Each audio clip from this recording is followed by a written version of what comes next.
अस्सलाम वालेकुम प्यारे दोस्तों। आज हम जो कहानी पढ़ेंगे उसका नाम है अपना काम खुद करो।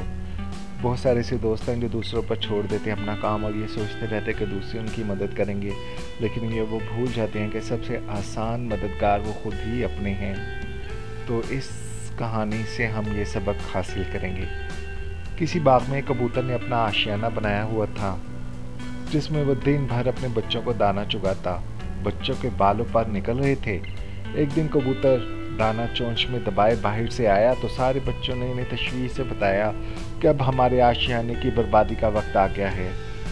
आज बाग का मालिक अपने बेटे से कह रहा था, फल तोड़ने का ज़माना आ गया है। कल मैं अपने दोस्तों को साथ लाऊंगा और इनसे फल तोड़ने का काम लूँगा। खुद मैं अपने बाजू की खराबी की वजह से ये काम न कर सकूँगा।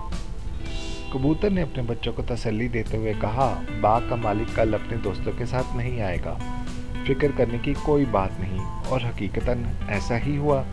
बाग का मालिक दूसरे रोज़ अपने दोस्तों के हमरा फल तोड़ने ना आया।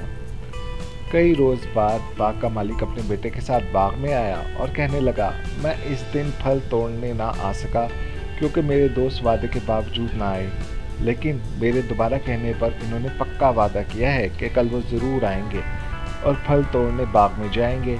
कबूतर ने ये बात बच्चों की ज़ुबानी सुनकर कहा, घबराओ नहीं, बाग का मालिक अब भी फल तोड़ने नहीं आएगा, ये कल भी गुजर जाएगी। इसी तरह दूसरा रोज़ भी गुजर गया और बाग का मालिक और इसके दोस्त बाग में ना आए। आखिर एक रोज़ बाग का मालिक अपने बेटे के साथ फिर बाग में आया और बोला, मेरे दोस्त तो बस नाम के हमदर्द हैं, हर बार वादा करके भी टाल मटोल करते हैं और नहीं आते।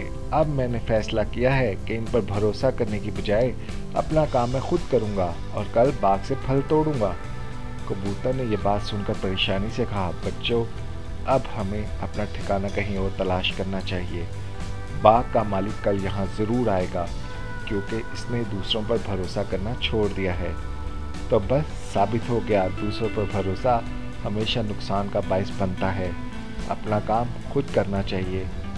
तो आई होप कि आप बच्चों ने इनसे बहुत सबक सीखा होगा। तो फिर से मिलते हैं एक नई कहानी के साथ। अल्लाह हाफिज़।